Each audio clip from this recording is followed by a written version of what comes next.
Excellent! It's magical.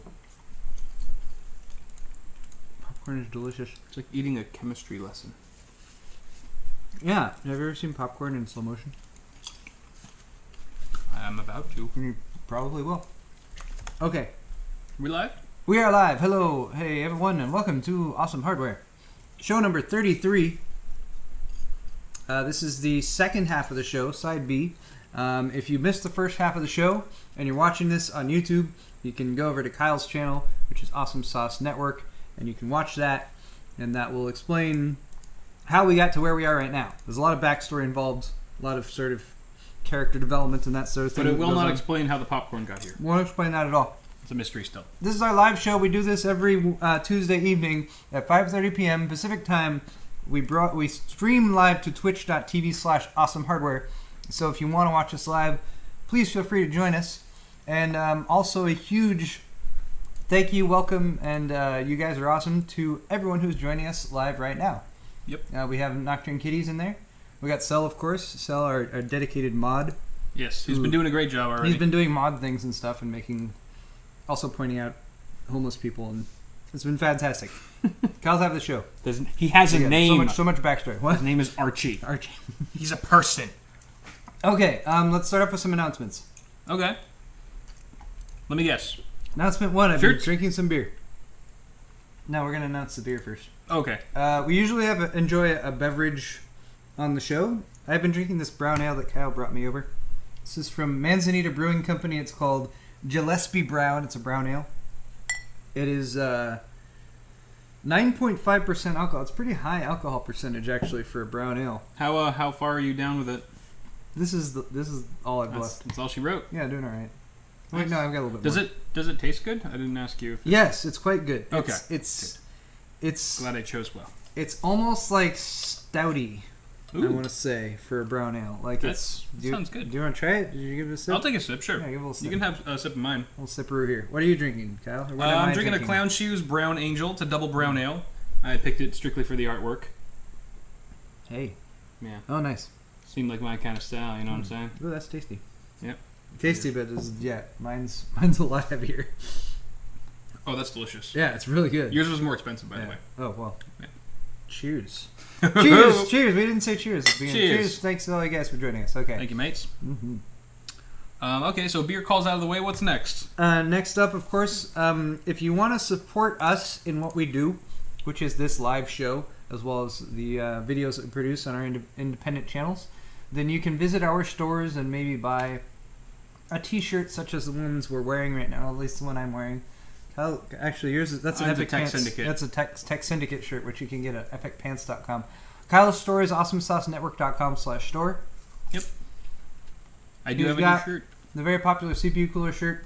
He's also got the brand new Stay Positive shirt, which has been very popular so far. Yes. So check those out. A lot of people picked one up earlier today. Over on my store, which is store.paulshardware.net. My main site, paulshardware.net, is actually down right now, but the store is still up. So store.paulshardware.net. You can go there, and I've got these pint glasses, such as ones we're drinking out of. Also, my thumb screw shirt, which has been very popular. That's the one I'm wearing right now.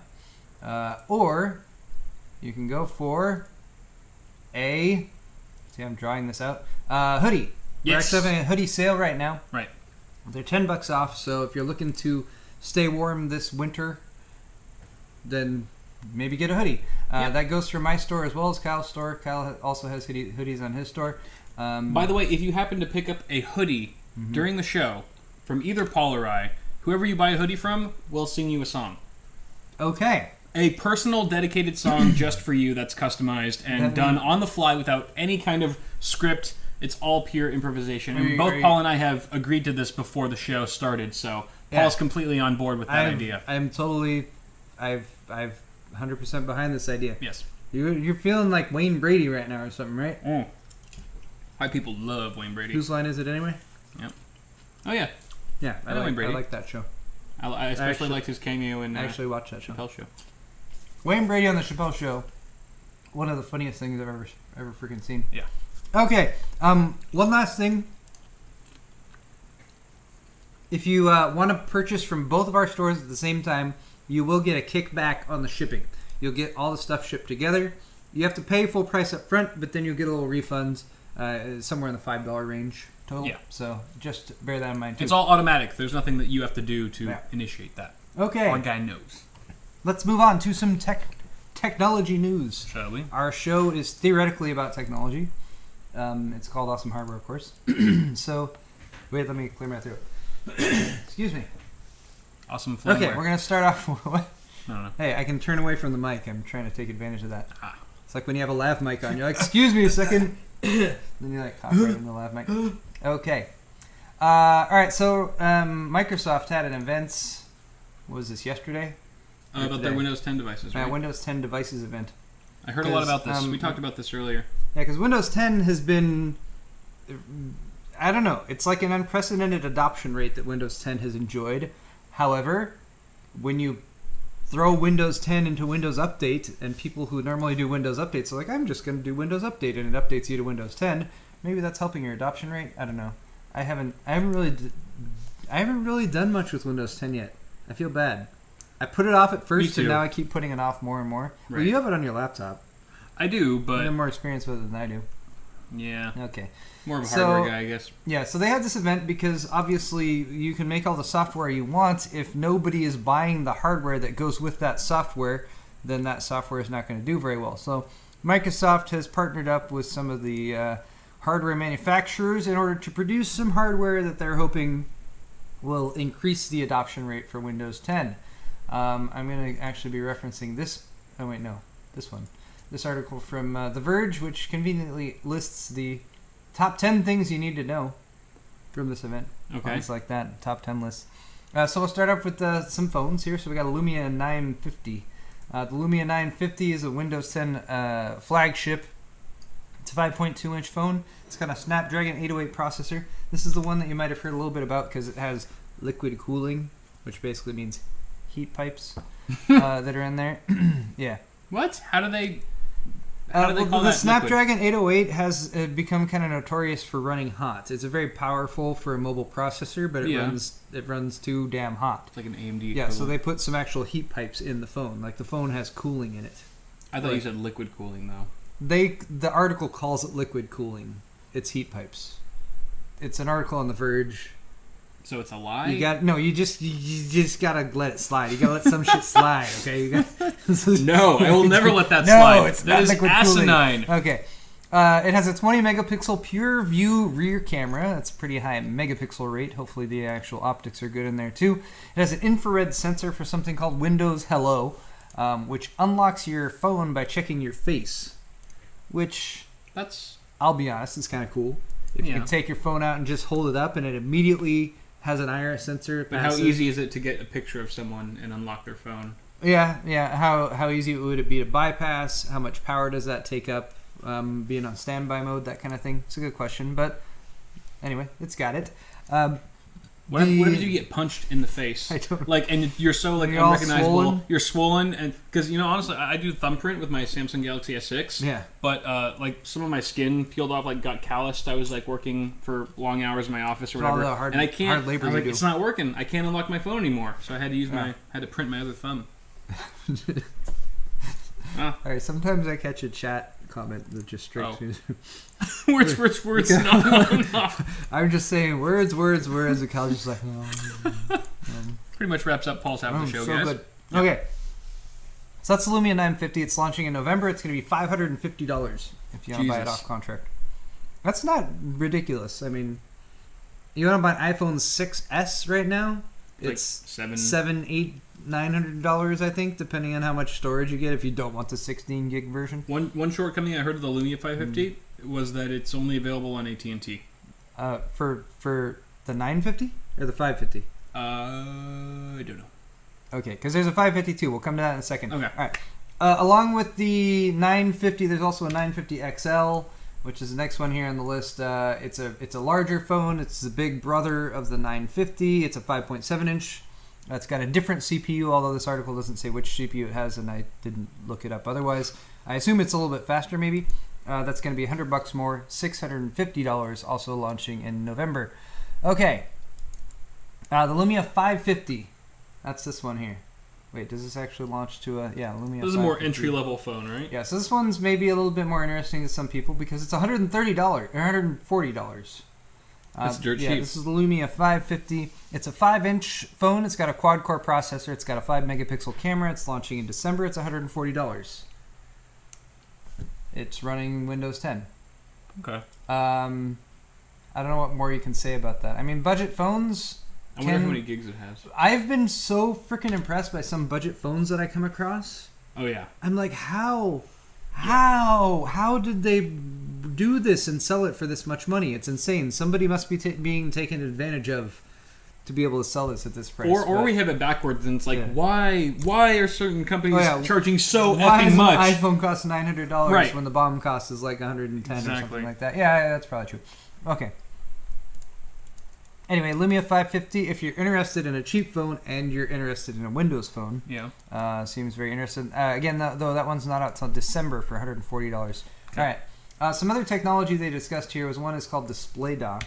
And this one's kind of interesting. It's something that they've tried to do before with phones, which is to basically, you got your phone, you dock it somewhere, your phone becomes like a laptop or a computer. Right, seen that. By popping that in there. Sure. So that's what Display Dock is. This was actually originally codenamed Continuum. Which is a cooler name than Display Dock, if you ask me.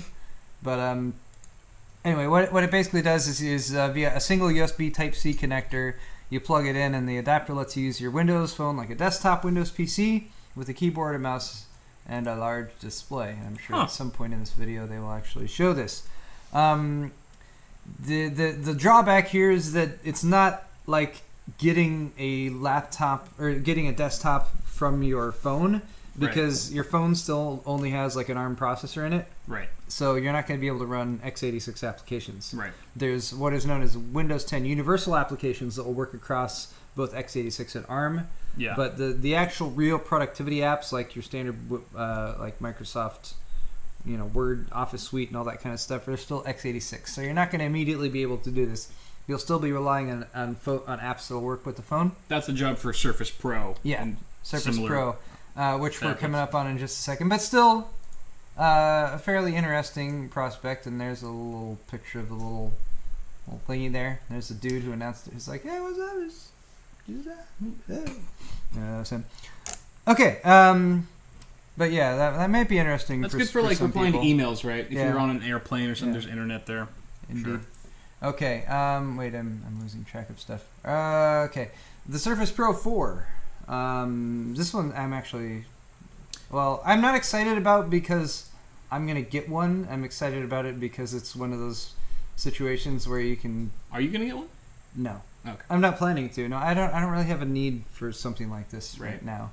I mean, not something that's practical enough for me to spend close to $1,000 on it. Right. But the Surface Pro 4, basically it's an iPad Pro killer.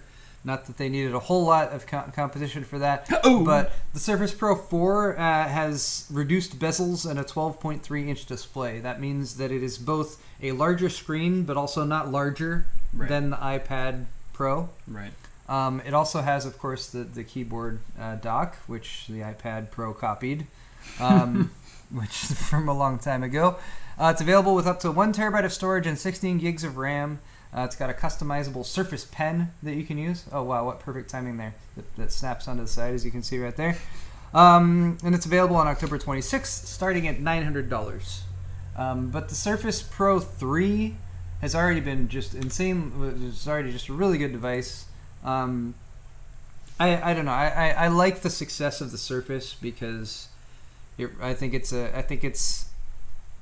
I mean, there was a lot of doubt on it, cast on it originally, because like Microsoft, you don't make hardware, you shouldn't be delving into this. But yeah, they finally got it right with the Surface Pro 3. The Surface Pro 4 also seems to be a very compelling product for people who need something like that. Yeah. And definitely seems just like, unless you're an Apple fanboy and you love your Apple ecosystem, it really seems to be no contest if you're comparing these on a hardware level of functionality and everything. The iPad Pro versus the Surface Pro 4. Just get a Surface Pro 4. It makes it's better hardware. How many does it say how much built-in memory that Surface Pro has? No.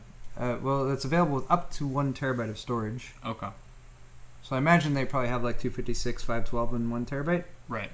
kind of a guess. Just for the record, the iPad Pro will be available to buy in 32 gigs and 128 gigs, priced at $800 and $949 respectively. Oh, good.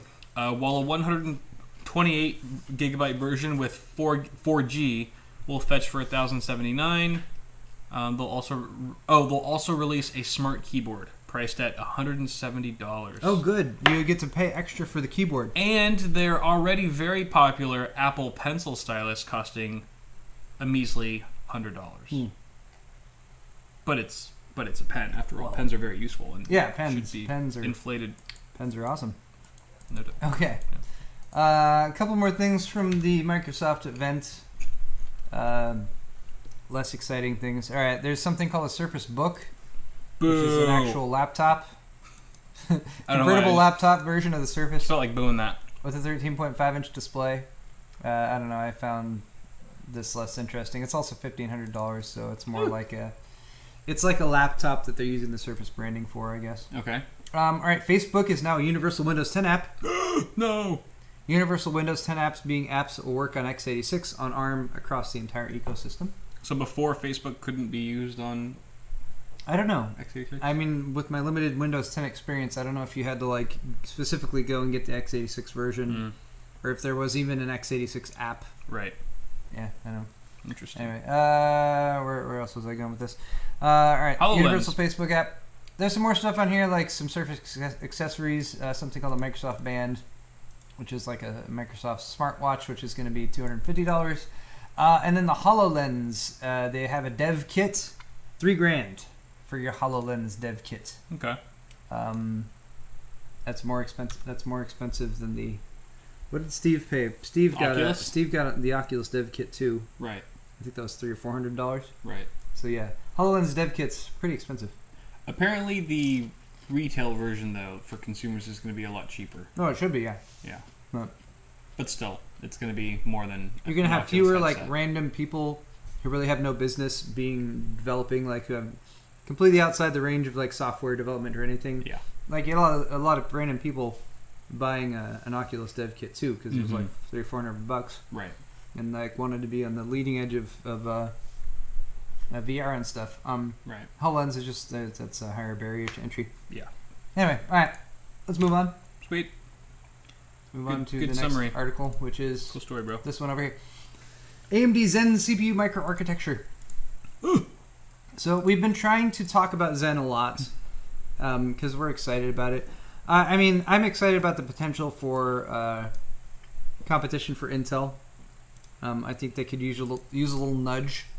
I think feeling some fire under their ass could get the consumers some better products. I think Intel has more up their sleeve than what they're actually providing to people because they don't have good competition. Right. All of those are reasons to kind of keep your eye on AMD Zen as a whole.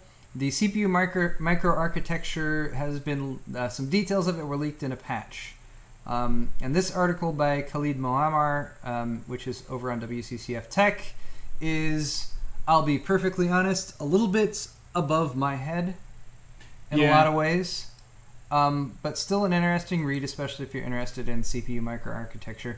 Now, one of the things that this article does do is it talks about some of the updates that we have actually gotten from AMD about their Zen architecture over the past few months. So they have reaffirmed, for example, that there will be multiple generations of their brand new CPU core. That's not very surprising. That's typically what CPU manufacturers do in order to differentiate the different SKUs in their lineup.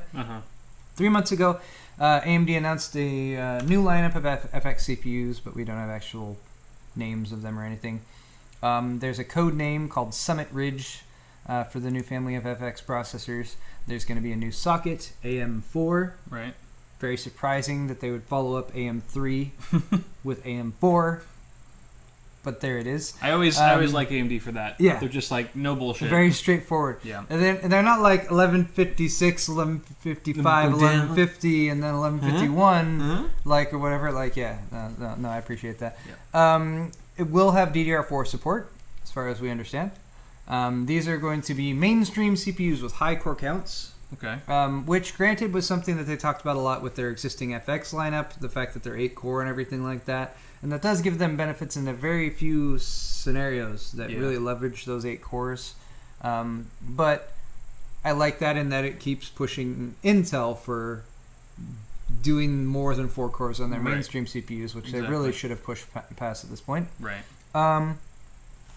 About 2 months ago, we heard about a high-performance computing APU, which AMD has made some compelling strides in. APUs are actually, if you're a use case scenario that makes use of an APU, they're a great product. But wait, where I lost my track. Oh yeah, they've announced that an APU with 16 Zen cores and a massive integrated GPU and HBM. Is this their flagship that there's been so much hype around? This probably would be the flagship APU.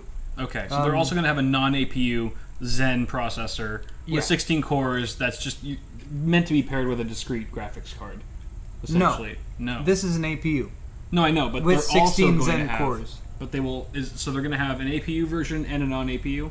I would have to assume that if they're making an APU with 16 Zen cores, that they would also make a CPU. Right. I just want to make sure. But I don't know. I mean, it's completely up to them. Right. And yeah, who knows where the benefit would come from with that. If they're making a crazy high-end APU with a crazy high-end GPU with HBM integrated, then you're not going to want to pair that with a GPU because you'd be taking a lot of the elements of that APU and just like not even using them. Yeah, exactly. Unless they have something planned for like Crossfire or like dual graphics, like a better version of dual graphics where you could like get an APU and then drop in a GPU later and then actually pair them and actually get some good performance boosting. Yeah. That could be interesting. Yeah. All right.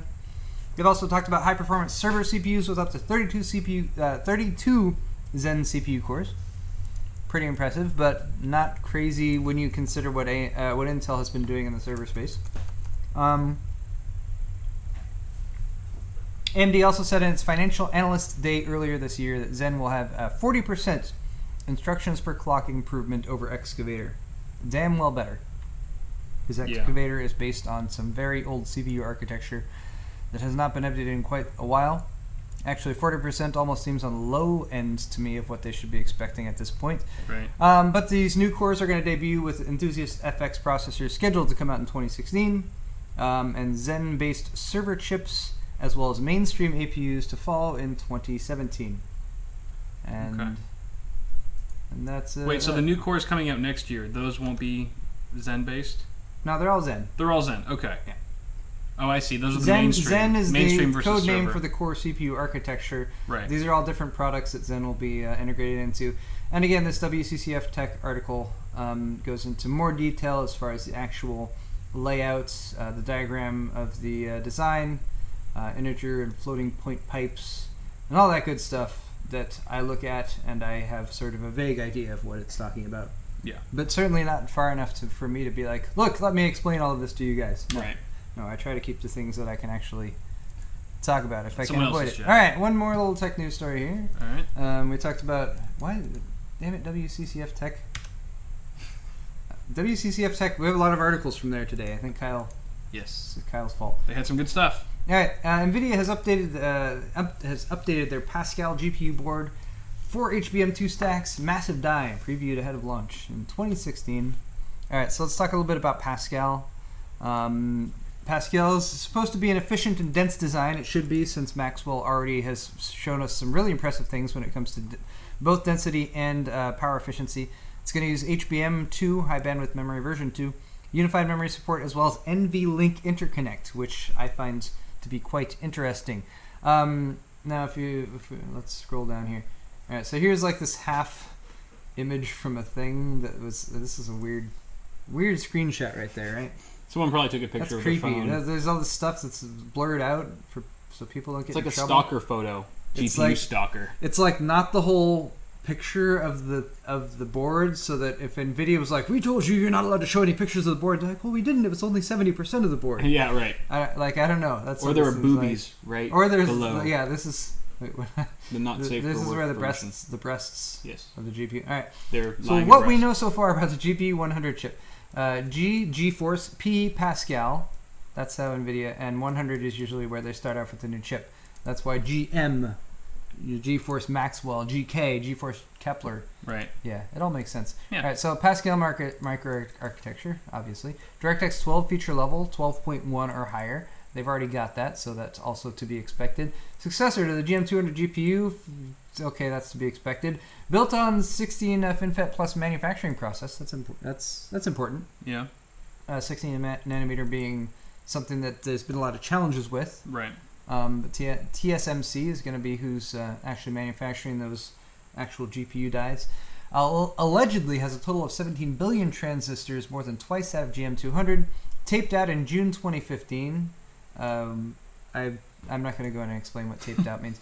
Will feature four high HBM2 stacks for a total of 16 gigs of VRAM for the consumer variant and 32 gigs for the professional variant. Can we get the professional variant in a consumer trim? That's what all the consumers will be asking immediately.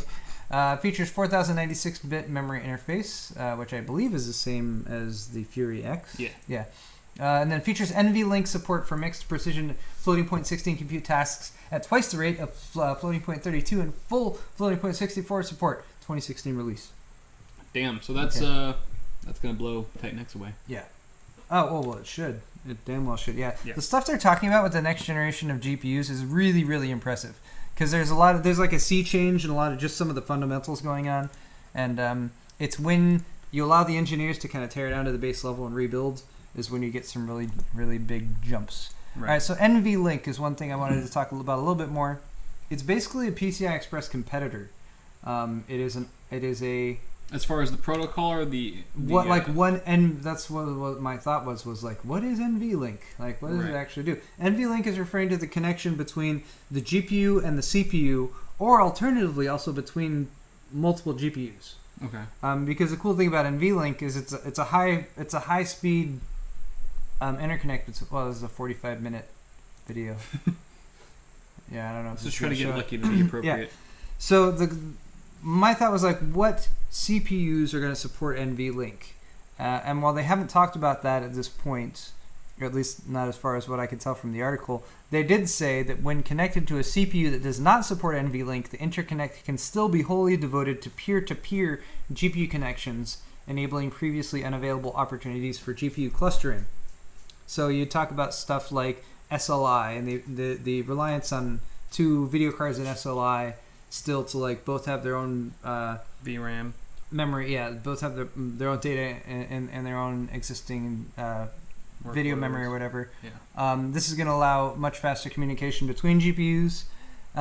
It's way faster than PCI Express Gen 3, allowing 80 to 200 gigabytes per second transfers. That's 5 to 12 times faster than PCI Express.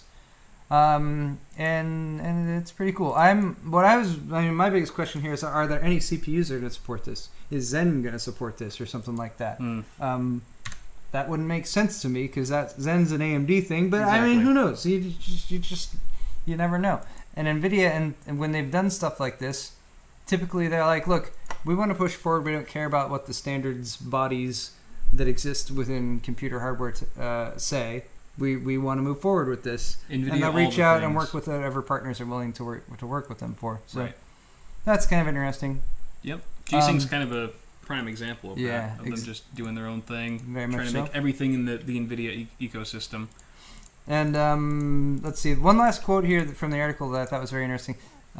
Excuse me. The Nvidia Pascal GPU will be featured inside top-of-the-line servers and workstations, while Volta is after Pascal, which is the GPU. The GPU after it will be featured inside two next-generation supercomputers, codenamed Sierra and Summit, reaching over 300 petaflops of compute performance. Okay. So Titan, which is the GeForce-powered supercomputer right now, which isn't the fastest supercomputer in the world, but it's the second or third, I think. Right. That's gonna have some successors coming along down the road, which is I'm always kind of fascinated in the supercomputing world. Yeah. And they already have those in the works. They're already going to be using not the next generation, but the generation after that of GPUs, and some pretty amazing compute performance. Okay, sweet. Let's move on. Alrighty. Next segment is Oh Joy. Oh Joy. Oh joy. Oh joy. Oh joy is the segment where I talk about things that are terrible, and I offer no solutions. Really is like the worst segment. Like the worst segment. If you are having a good day, prepare for all of that to change. Yep, we're gonna ruin everything right now. Yeah. And let me close some of these. Putting you in the middle of it. Right. Of course, Edward Snowden would be Start off with Edward front and center of this segment. Good old Eddie. There we go. What's he up to now? What's he saying? Well, smartphones can be hacked into with just a single text message. No yes. shit. Yes. And then those smartphones can be used to spy on your owners. Tell me more, Snowden. Tell me more. Owners. Look at how they've done this washout color thing overlay with him to make him look more. And it took this screen cap of him just looking soulless and cruel. Like instead of Obama's "Yes we can," it's like "No we can't" with Edward. Okay. We can't do anything. There's no other better images to show here than the depressing picture of That's Edward actually Snowden. the happiest image we could find. So. Of Edward Snowden. All right, so the UK, United Kingdom, has a spying agency. It's called the GCHQ. I don't know what that stands for, but I would assume the HQ is headquarters. The Grand G-Force cards. Queens. So they have to have the Queens in there somewhere. That's usually United Kingdom stuff. Queen's Army of Spies. Head Queens. Okay. So they have something called a Smurf Suite. Smurf Suite? It's an insanely cute name, yes. A Smurf Suite of tools that allows the GCHQ to break into and listen in on phones. According to Edward Snowden, there's very little that their owners can do to stop it. All spies would need to do is send a special text message, and then they'll be able to gain access to your camera and any microphones that are on the phone. Terrifying. Yeah. The set of tools that they have as a whole is called Smurf Suite. Individual tools within that kit have their own name, such as Dreamy Smurf, which lets the phone be powered on and off. Nosy Smurf lets spies turn the microphones on and off and listen in on users, even if the phone itself is turned off. That's not creepy. Oh my god. And GCHQ even has a tool called Paranoid Smurf that hides the fact that it's even taking control of the phone in the first place. Oh my god. Yeah. So... Well, I guess, what's up with the UK and their obsession with Smurfs? The UK government. Why would they name it after Smurfs? The GCHQ, as Zelius in chat has just pointed out, is the NSA of the United Kingdom. Okay. And the NSA has also spent, according to the article, billions of dollars on developing this technology themselves. So, whereas this article is specifically about this, who knows, probably the NSA has the same thing, we must assume. And yeah, that's a little creepy. I'll never watch that show the same. You don't know the messages come in. Right. You don't know if your phone has been taken over. If this is true, this is pretty terrible, and I don't want to get on anyone's bad side who has access to this technology. Someone has seen all of my dick pics besides my wife. Every single one of them. Are you? Right. What? All right. One last quote from this one. The comments mirror those by Snowden earlier this year, when his lawyer said that the whistleblower, Snowden, doesn't use an iPhone because it has special software that can activate itself without the owner having to press a button and gather information about him. That's why on security grounds he refused to have this phone. Wow. So he's specifically implicated the iPhone as being susceptible to this. Who knows what other phones are susceptible? I don't know. But basically we're all being watched and there's nothing we can do about it. Yeah. So I would offer you guys some sort of silver lining, but this is Joy. We don't do that. Does it look like Edward Snowden has a silver lining for us? No, it does not. Nope. He's looking pretty dour. End of the line. Okay. Moving along. The Trans-Pacific Partnership has been reached. Uh-oh. TPP, right? TPP. It's a partnership. TPP. The Trans-Pacific people. What? Yeah. Explain. Explain? Okay, I'll give you an explanation. Here's a map. That looks scary. These are the countries that are involved. Okay. I don't like it already. The Trans-Pacific Partnership. I don't know if I talked with you about this. I know I talked with Logan a little bit about this. This seeks to create a free trade zone between the U.S., Canada, and 10 main countries in the Pacific. So you can see Canada, Mexico, Peru, Chile. Okay. All these. Wait, what are the countries? United States and 11 other countries. Australia, Brunei, Canada, Chile, Japan, Malaysia, Mexico, New Zealand, Peru, Singapore, and Vietnam. This is... So, if you want the, like, legit reason for why they're doing this, it is to combat the economic powerhouse that is China. Okay. That's the, like, public reason why they're doing this. Right. Because China is massive. They have crazy economic power, manufacturing. They're able to leverage their the fact that they're so huge in a lot of ways that people would prefer them not be able to do. Sure. So the TPP is specifically trying to combat China's capabilities in this area by creating a partnership between a lot of countries that want to stay competitive with them. All right. According again to the article on the Up and Up, this will lower taxes on foreign goods to encourage more imports and exports. This is from the U.S.'s perspective. This sets up various regulations to protect businesses and consumers, like an open internet, rules against counterfeiting, and intellectual property theft, and environmental protections. Here's where there's a lot of potential. And again, I'm going to tell you guys some of the details about this, but I will not at all try to pretend that I'm going in depth here. Okay. Or like there's a lot more to be investigated on this topic. I am not 100% on how I feel about this at this particular point in time. Sounds pretty in depth and thick. Okay. So apart from the number of countries that have been in there, apart from the potentials for enforcing like copyright law and that kind of thing, which I think is a lot of kind of the underlying stuff that's going on here, especially from the big companies. This deal, again, according to the article, will increase U.S. exports by $123 billion, which sounds like a good thing. Yeah. Using back-of-the-envelope math. Back-of-the-envelope math. What the hell is that? That's like quick, like, look, if you can assume that, like, we'll round up to this number and say this, and if you can assume that this, then, you know, it'll eventually render it. So that it's rough. Using rough percentages and calculations. The White House has estimated an increase of 650,000 jobs, which again sounds good for the U.S. at least. Critics and activists, however, have charged that this plan is a giveaway to corporations. And again, I wish I had more detail on that. Didn't have time to do more research before going live. Senator Orrin Hatch, who's a Republican, says it doesn't go far enough to protect trade secrets for drug manufacturers. I wonder which drug manufacturer paid him a lot of money to say that.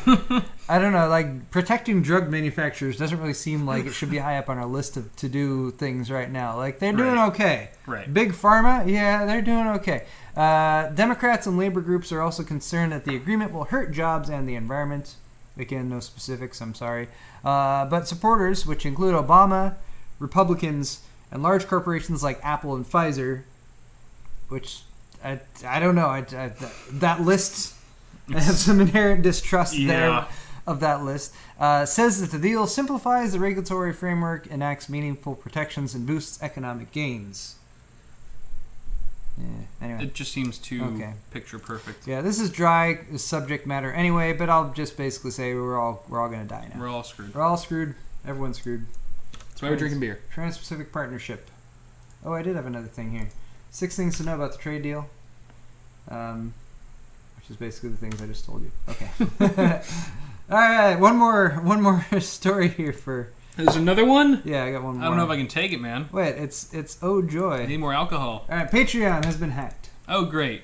Yes. Oh joy. Here's straight from the horse's mouth. This is actually last week, so some of you guys might already be familiar with this. If you're not, and if you're involved with Patreon, change your Patreon password. Kyle has a Patreon account. He's obviously gone in there, changed his password, and made sure he's up to date with all the security. I have. Okay. I have. You did do that? I did. Okay. As soon as you. Earlier today, he's like, I didn't do that. But I did it. It's good. All good. That is good. Yeah. Fortunately, this one's actually on the light side for no joy topic because, according to Patreon, they do not store full credit card numbers. Good on you there. Social Security, tax information, and passwords are encrypted. Thank you, Patreon. That's how you should be doing it. But they're still recommending users change their passwords as a precaution. So yeah, if you use Patreon, go ahead and change your password. Yes. Good idea. Yep. Okay, so endeth O Joy. Oh joy. Try to keep it a short, joyful segment. I have one more segment, and then we're going to do Q&A. I'm actually not doing sword fight this week. I'm sorry. Was the common response from the audience? I know. It's crazy. We are going to do hot and heavy hardware, though. Oh! Wait. There it is. Hot and heavy hardware. So we're going to talk about some hardware stuff that came down the pipeline. Kyle is actually somewhat familiar with several of these, right? Right? More or less. A little bit? Yeah, here and there. All right, I have some information on them too. I don't have notes, so I have a few notes, but we're going to kind of wing it. Sure. All right, so let's start off here with the new Thermaltake chassis. More like Thermaltake. You're right, Kyle. Who must they have copied this design from? I just said it before anyone else could. Yeah. Yeah. All right. Carry on. We'll get to this that. is the Core P5. It's a wall-mountable case, and it's got. Is it plexi or tempered glass? Do you know? I want to say tempered glass. Tempered glass. Kind of interesting. Yeah. Kind of interesting. What does it remind you of? Built for makers. The positioning of it from a marketing standpoint. This whole built for makers thing. Cooler Master. Yeah. Because that's all Cooler Master has been about. It's right. like, people who want to make things and design their own things. Yeah. We make things for people who design things. Yeah. And don't want us to over design the things. I think I'm gonna do like a parody video, like if Lian Li, hooked up with Cooler Master, they would create Thermaltake as their baby, because it's basically just a splitting image. Or if Fractal had sex with itself, it would also create a Thermaltake baby. Didn't Josh do that on his live stream? He reproduced. Okay, so there are some interesting things about this case that I will say. And I pulled up the pictures here on the Thermaltake website to show you guys a little bit more. It's very open air, so there's nothing on the sides or the top. Uh-huh. Some people aren't into that. Dust is a concern. But one thing I saw here that made me kind of be like, what was the graphics card layout. Look at the graphics card. Yeah. See it here. Maybe there's another picture. They're using a PCIe Razer card. Yeah, these are going the wrong way, right? Yeah, they're going the wrong way. What do you mean? Look, the motherboard is here vertically. Mm-hmm. These are the expansion slots. Typically, these would be going vertically this way, up and down. Oh, well, yeah. You mean it would just be shifted 90 degrees? Yeah. Counterclockwise. Yeah. Yeah. Right. But it's not, because you can actually, I think you can pop this panel off and change it so you can go either way. Oh, okay. So I think if it's on here, it gives you enough for like 3 graphics cards. Okay. Or you can have it vertically, like you can see in this image. I see. But then I think you can go up to like micro ATX layout, or maybe it's full ATX. I don't know. It is full ATX. Okay, cool. Pretty sure. But you got some drive cages there on the back, some pass-throughs. But so here's the orientation where it's flipped. So you flip this 90 degrees, and then they're sticking out this way. I'd be scared to put that on a wall. You would? I mean, I guess if you had put it in the studs. Yeah. Oh, definitely. Yeah, you definitely want the drywall. to mount through. Yeah, not just some drywall anchors. But look at the system they built in it with the graphics cards switched 90 degrees. Right. And this is not. I mean, granted, I've seen graphics cards switch 90 degrees before. Yeah.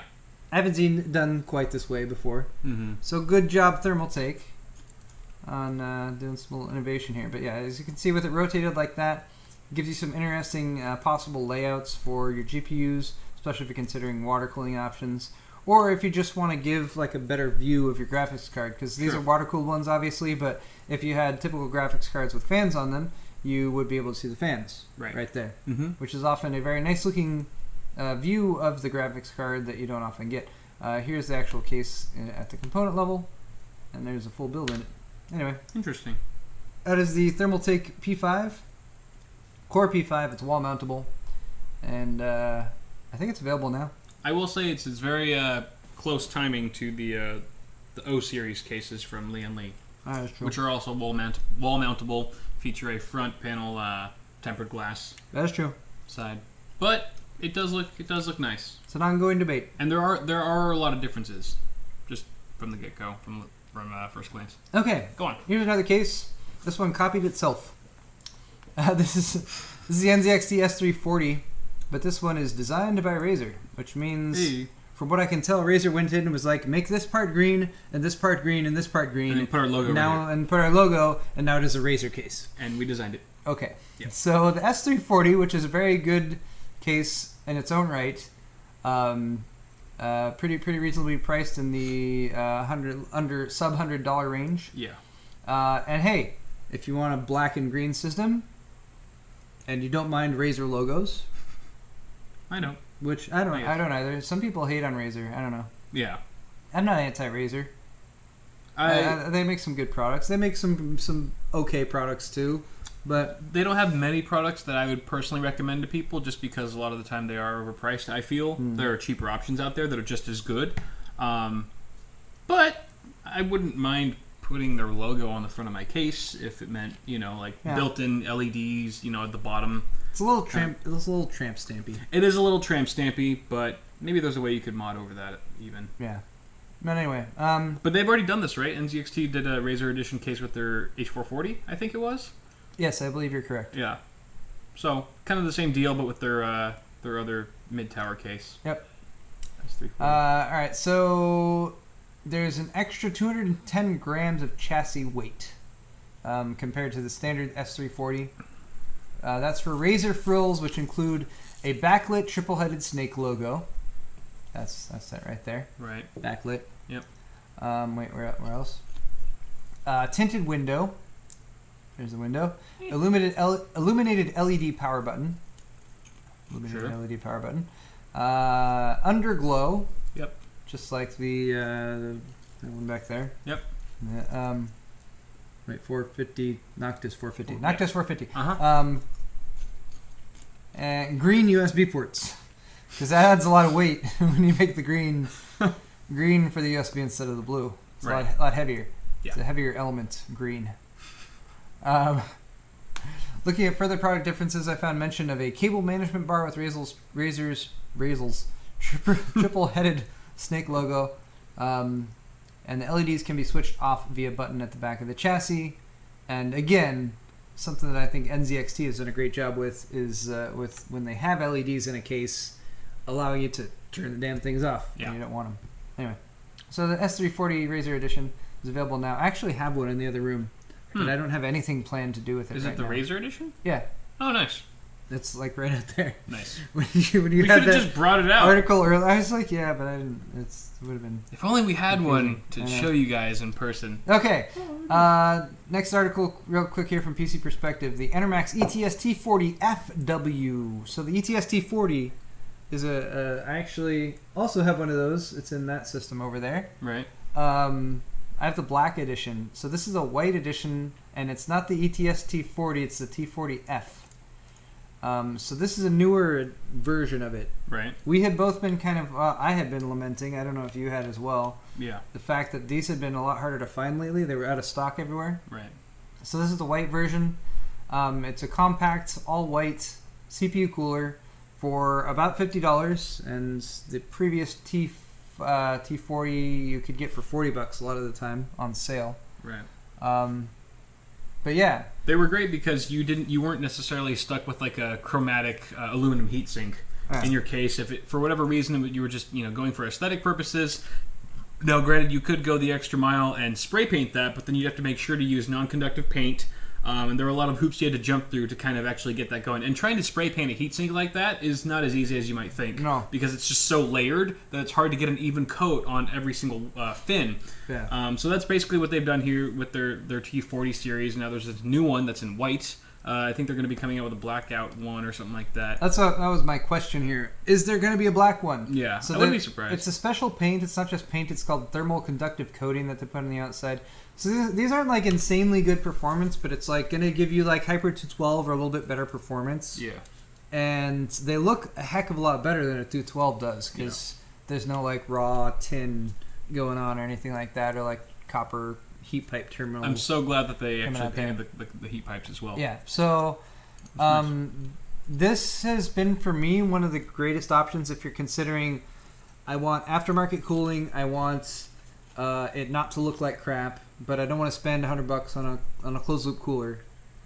Like I've been going with these coolers. So yeah. Yeah. Nice that they have re-released the white version. I hope they have a black version of it coming too. I don't see why they wouldn't. Yeah. I like it. But there we go. All right. Dig it. One more hardware story here. Uno mas. From Hexus. MSI has launched a GeForce GTX 980 Ti Gaming 6G Golden Edition. What? Look how golden it is. You mean the box? The box box is kind of golden. Looks kind of yellow. This looks orange. That's orange. That's a Halloween pumpkin build. That is a Halloween pumpkin orange. So this isn't golden at all, Paul. You've got the Twin Frozer 5 cooler, which is a very good cooler, and MSI's been using it, and it's popular, and they've made it orange and called it Golden Edition. It looks really bad. It's orange. All right, what else do you... All right, let's assume that you don't care that it's orange, and you're building an orange computer. Some people do that. They should have called it the Orange Edition. What else do you get? You get a higher... You get basically a binned processor, or at least something that they could ship at a higher base, or a higher frequency. Yeah, boost clock is 1291. That's compared to the standard 980 Ti gaming, which is 1178. So you get 100 megahertz, a little bit more than 100 megahertz out of the box. Yeah. Frequency. You get this backplate, which is slightly more towards gold, but still looks pretty orange to me. But it doesn't even match. It doesn't even look like it matches the orange piece on the... It doesn't look like it matches the orange on the cooler. I don't know. Is this just the pictures?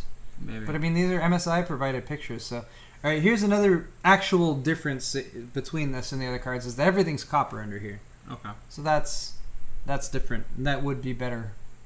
That makes it heavier. It's 1338 grams compared to 1068 with your standard 980 Ti. And here's an exploded view. Look at all that copper. So anyway, if you're looking for a 980 Ti and you like orange and black, buy the Golden Edition. I don't know. Why do they call it golden? I don't know. There's been such a miscommunication. Like, all right, ECS, right? They were the first ones, but their Z77 board, they had the gold board. That's what we did the gold build with. Yeah. And I was like, hey, this is gold. And it was kind of like... a novelty. It was kind of gaudy and whatever. Yeah, sure. Asus, I think, opened the floodgates after that because the next year with their Z87, yeah, the Z87 boards, Asus went all gold with their mainstream boards, right. And it was again kind of like in certain situations it worked, in the vast majority of them it didn't. Right. And then after that, we've seen gold here and implemented there. like here and there, like ASRock does some. ASRock has done some gold. Gigabyte did their black edition boards that had like kind of gold, but it was kind of coppery gold. But there's no none of them look like really gold. There's not a universal gold color that everyone can just stick to. Like Yeah. they've gotten all the other colors down, like all the popular like red, blue, and green. Hey, if you want red and black, you're all set. Red and black, you're all set. Exactly. But gold is a subjective color. It appears so far in this industry. Yeah. Because they haven't really been able to find some common ground there. But I mean, you could not be farther from gold than what that is. That's obviously not gold to anyone. What they've done with this, it doesn't even match the box. Didn't at some point someone say, "Look, this isn't even the same color as the box.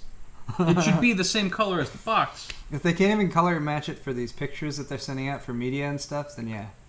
This to me also feels kind of like a response to EVGA's Kingpin Edition 980 Ti. Because that's also what they did with the heatsink. They swapped out the aluminum fin array for an all-copper one. But that's practical. That makes sense. You can be like, look, this improves performance. It does, but that's what EVGA had. EVGA had Kingpin. It was Kingpin Edition. MSI didn't have Kingpin. So instead of just changing the copper, fin array or whatever, they had to innovate some other, marketing technique in there. We don't have Kingpin. What do we do? Make it gold! And it was just like a half-ass idea, probably in a boardroom meeting. There's like, all right, who knows what the color gold looks like? I do! And they came out with this half-ass orange. I'm going to tell Vincent you're making fun of him. Totally making fun of you guys, and if you want to send me one of these cards, I'll be totally happy to review it. This is perfect.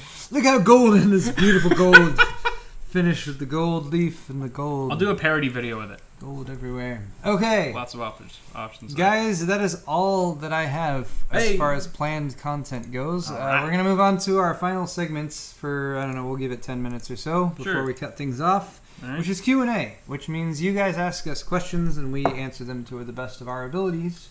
That we do. Let me put that up there. Q&A. Q&A. So, yeah. Ask us some questions. You can do our Twitter. Wait, our Twitter. I have a question for you, Paul, while people send in theirs. Okay. How long did it take you to build those tables? These tables? Yeah, they look awesome, but how long did it take you? Let's see.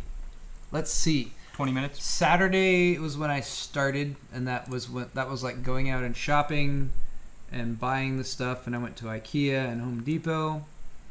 Came back on Saturday. Saturday, like afternoon, I started on a little bit of some cleaning, but I didn't get too far.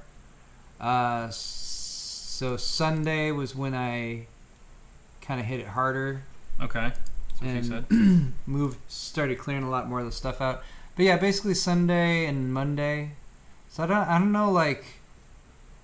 It's like a weekend long or like a 2-day project. It was definitely a long project, but I mean, it's like if all I had to do, if I had this whole space open and all I had to do was put put these in, then 4 hours probably, 4 or 5 hours. But I mean, I had so much stuff that was here before that I had to move out. I'm trying to keep stuff organized as I move it around so that when I move stuff back, I can put it in places where I know where it is. Yeah, it's like part of why I engaged in a lot of this. I mean, I've been planning it for a while, but I kept getting so frustrated because I'd be like trying to make a video because I'm like, I have to make a video. I need to get a video out.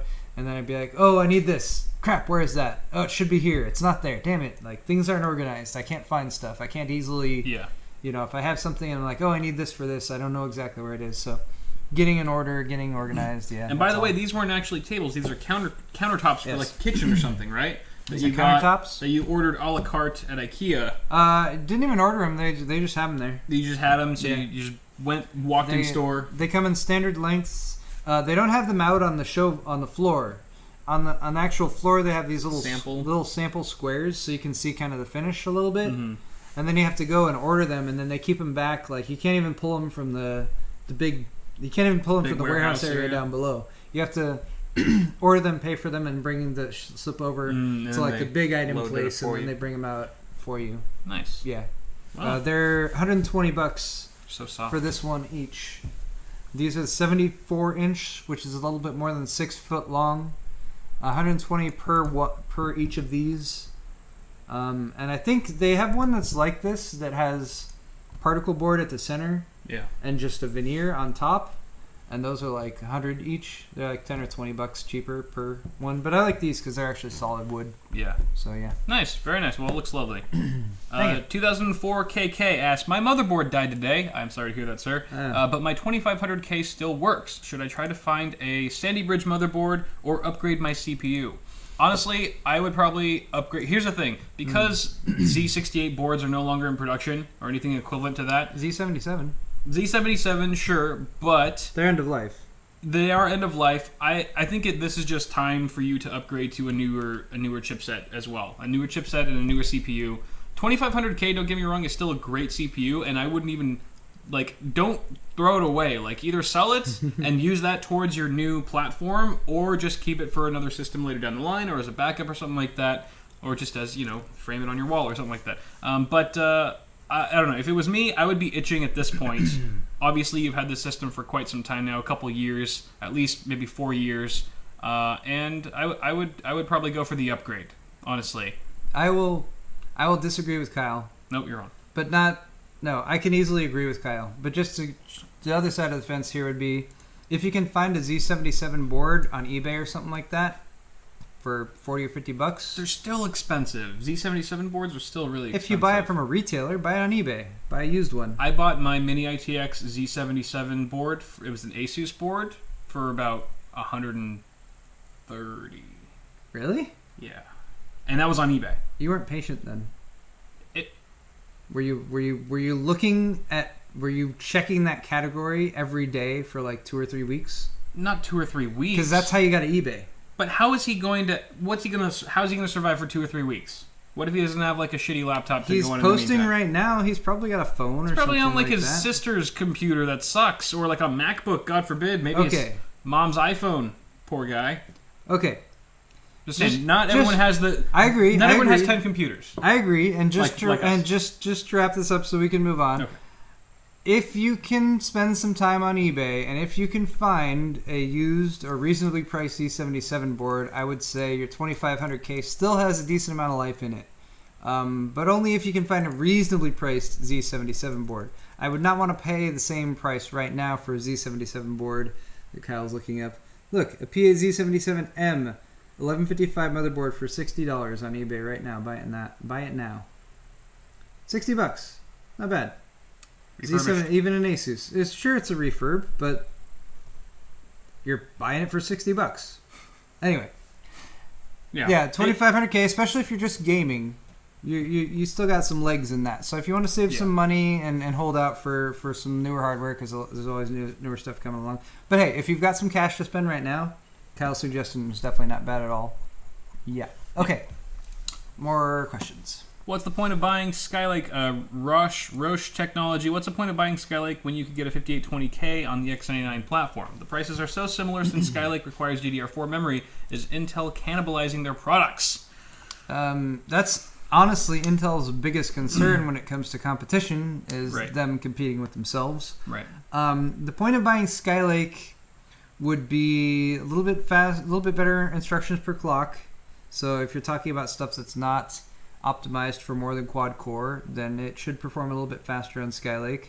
You also get access to a little bit some newer technologies that are integrated into the motherboards. Some of the stuff that they've done with like the PCH and the extra PCIe lanes that they've gone through there. Overclocking and whatnot. Makes it pretty compelling. I will say, whenever anyone asks me right now, I'm buying a new computer or I'm building a new computer, what should I get? And if they're like, I'm either going to get Skylake or Haswell E, I'm always like, if you're only going to play games, get Skylake, because you'll probably get just a smidge better performance. Right. Like negligible, but just a little bit better. And the 6600 and you'll spend less money. Is going to be a lot less than a 5820K. But if you're doing anything beyond that, you're doing any actual CPU heavy lifting, then a 5820K, an actual 6-core, an X99, extra PCIe lanes. The expandability and the raw power of the platform is definitely better than what you can get with Skylake. Anyway, but yeah, Skylake has some new stuff, which is pretty fancy. What else we got here? Moshdog asks, when am I doing another live build? Moshdog, that's a good question. I don't know. I don't know right off the top of my head. That live build was kind of one of those things that came into my head, and I was like, I guess I'm going to do that now. Kind of arranged it and did it. Now that I've kind of rebuilt some of the stuff out here, I actually could do it maybe a little bit more easily. So that's something. But yeah, I might do another live build. That wasn't too bad. Practically speaking, I don't know. The video hasn't done terrible. It's not done as good, I think, as a video that I would take and edit down to 8 or 10 minutes. Right. I'm going to get more people viewing that. Sure. But yeah. Basically, you should call me over for your next live build, and I can help you sharpen it up and tighten it a bit. That is definitely that's a big part of it. Having someone to have hold the camera or something like that. Yeah, that would have been a pretty big. What did you have for breakfast? Comrade Bunny X asks. Breakfast. I had a bowl of cereal. It was Golden Grams, but it wasn't actual Golden Grams. It was like the organic version. My wife super into organic food, so she bought like the healthy version of Golden Grams, which tastes surprisingly exactly like Golden Grams. Oh. But you have to get the right organic version, because she actually bought another one.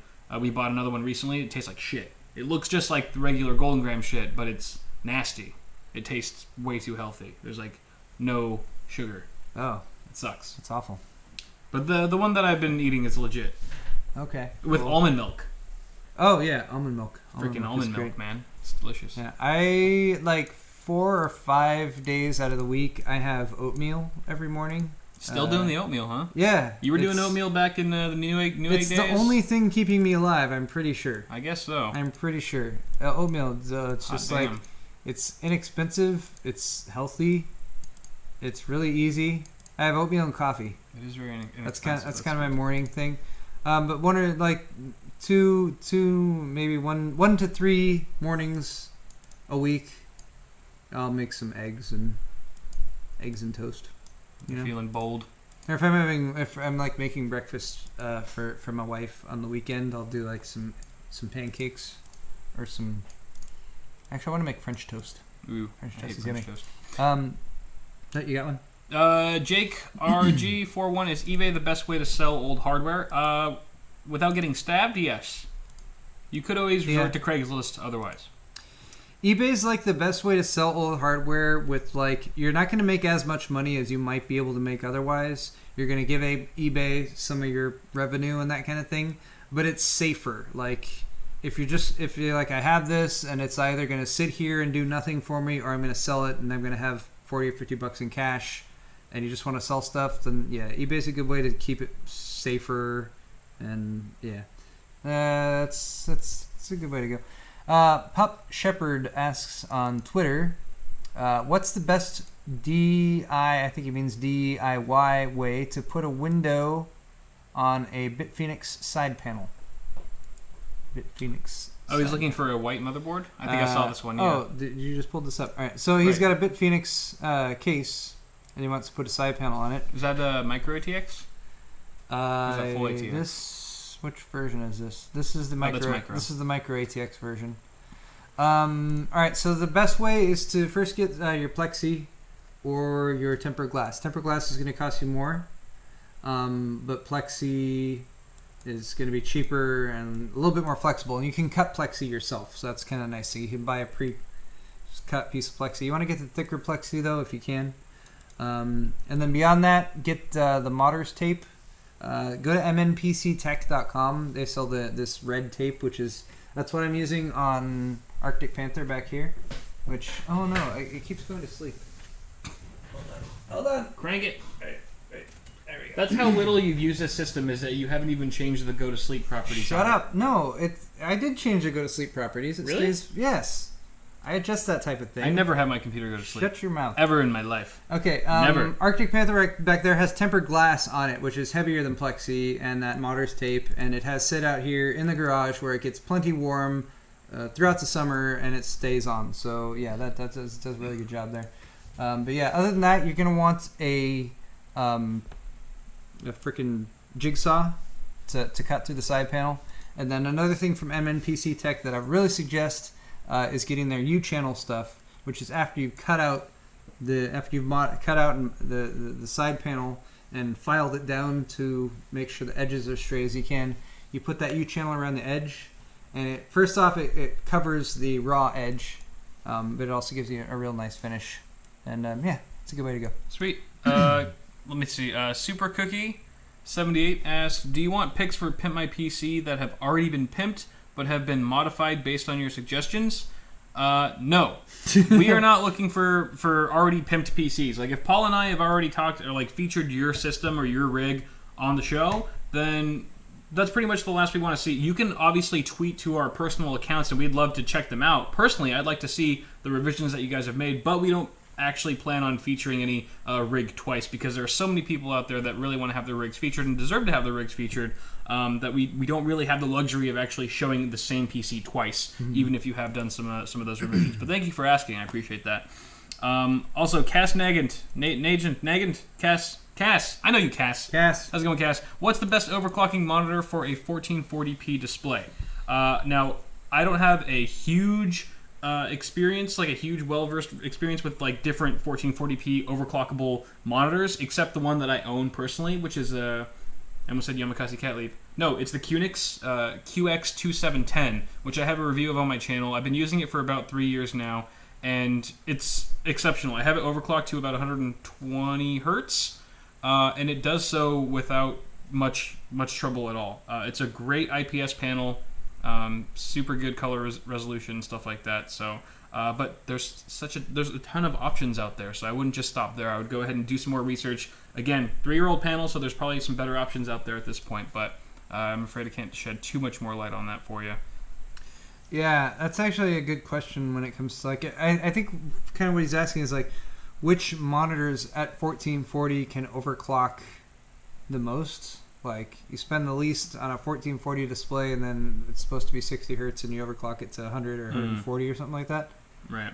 I mean, that's also it's a Korean panel, so it's super cheap. I got it for like $300 on Newegg. Yeah. And I believe there are pixel perfect versions of it, so you can rest assured that even if it's shipping from around the world, you'll get a perfect monitor technically. Yep.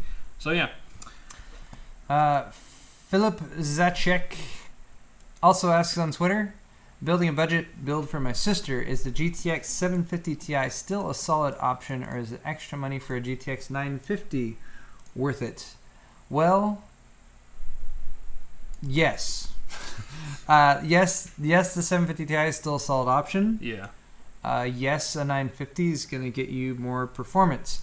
Although, and I think somebody in chat might have just asked a very similar question, is a 950 worth it when you can get a 960 for $180 or $170 sometimes?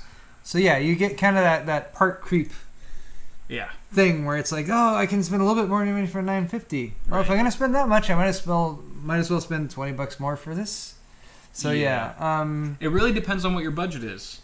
It really depends on how tight are your funds. If you're super tight, a 750 Ti will do you just fine. That'd be my first recommendation. Man. Because it's really not that far behind the 950, but you'll save a couple extra bucks that you could maybe just pocket for yourself or put it towards another component that really needs help.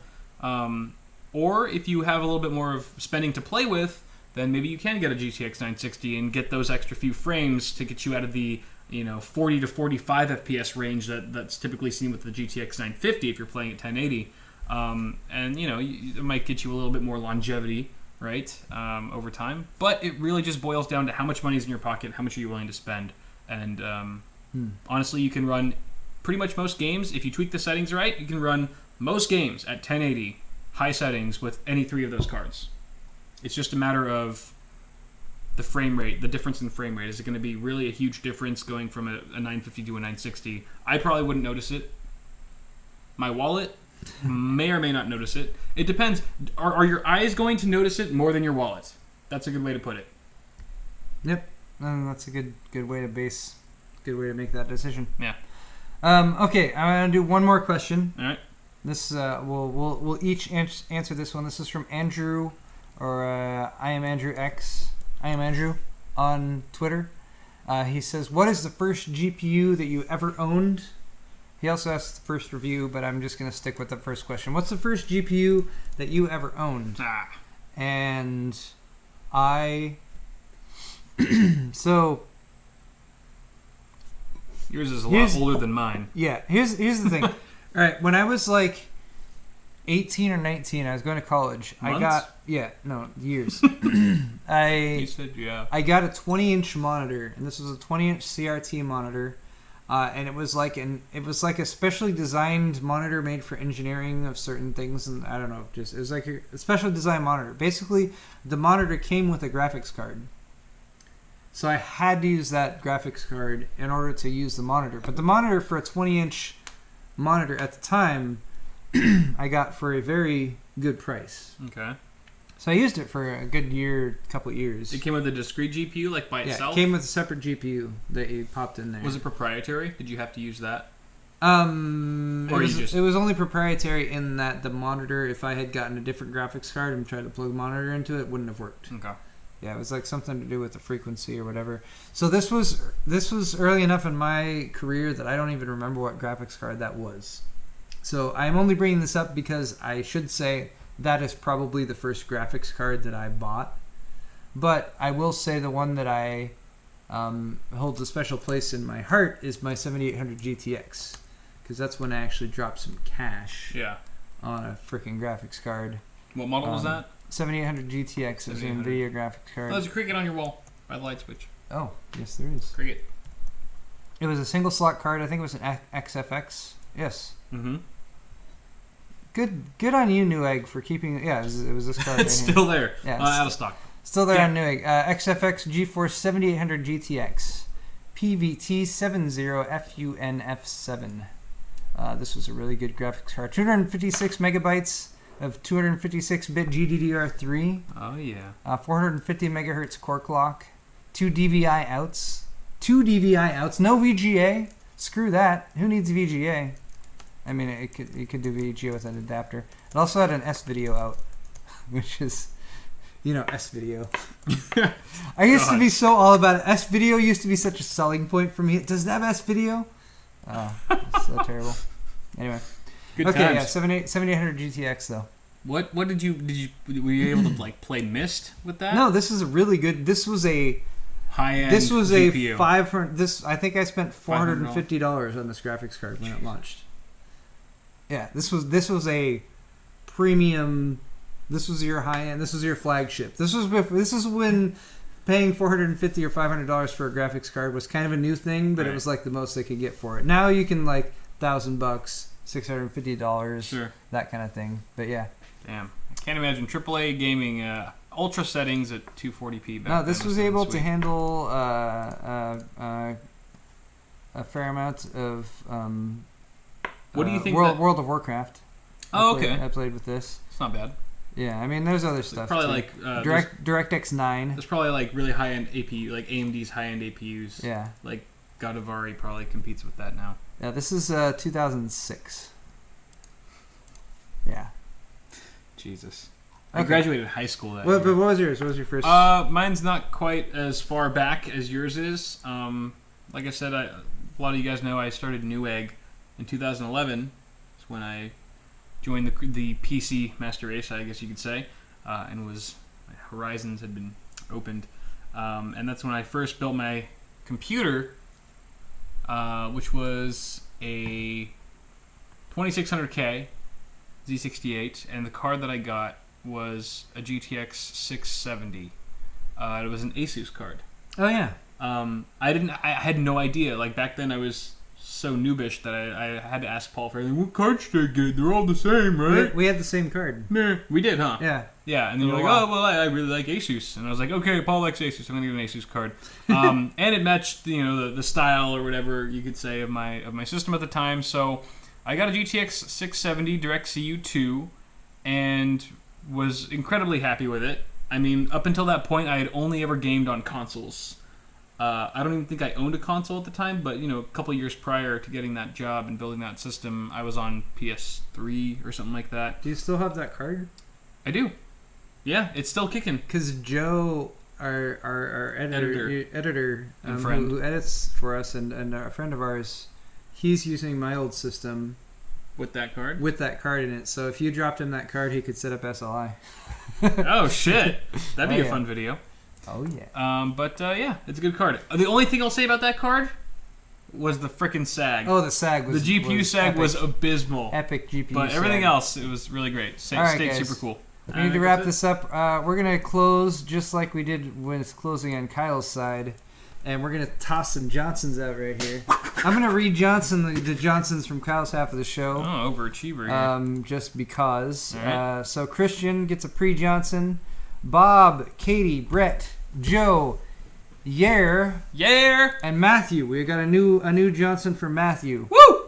Very fresh. A nice fresh Johnson for Matthew right there. Oh, yeah. Thank you to all of you guys for supporting us, for purchasing whatever Matthew K? Matthew K. Hey, Double Johnson! Double Johnson Matthew! Yes, sir. Somebody. Right there. Yeah. All right. But yeah, thanks to all of you guys for supporting us. We really appreciate it. It helps us kind of keep the bills paid and all that kind of stuff. Yes, and really quick shout-outs from my end. Oh, yes. Nori! Oh! Nori knows when it's Marcus Johnson for you, my friend. We've also got... Nice. Oh, that was Matthew. Triple Johnson. Greg Johnson for you, my friend. As well as Dijon. I don't know if I'm pronouncing that right. But from Jamaica. Nice. Man, we got people from Jamaica watching us, man. This is awesome. Oh, that's awesome. Dijon bought 2 shirts. Dude, you're awesome. Thank you so much. I really appreciate that. But you guys have been an awesome audience, as always. Stay tuned. Paul and I are going to be doing some after partying right now. Actually, we're going to eat first. We have to eat dinner. We're going to eat. And then we're going to jump on stream probably within an hour or so, give or take. So go ahead and stay tuned for that if you want to join us in chat or even play with us, depending on what we're playing. Yes. Thank you guys. Yeah, thanks. Don't forget to hit the like button and subscribe button and all those good things. And we'll be back next week with more awesome hardware. Yes, we will. Yes, we will. Lick my finger. And Nori too. Lick it. Right, Nori? She's bored.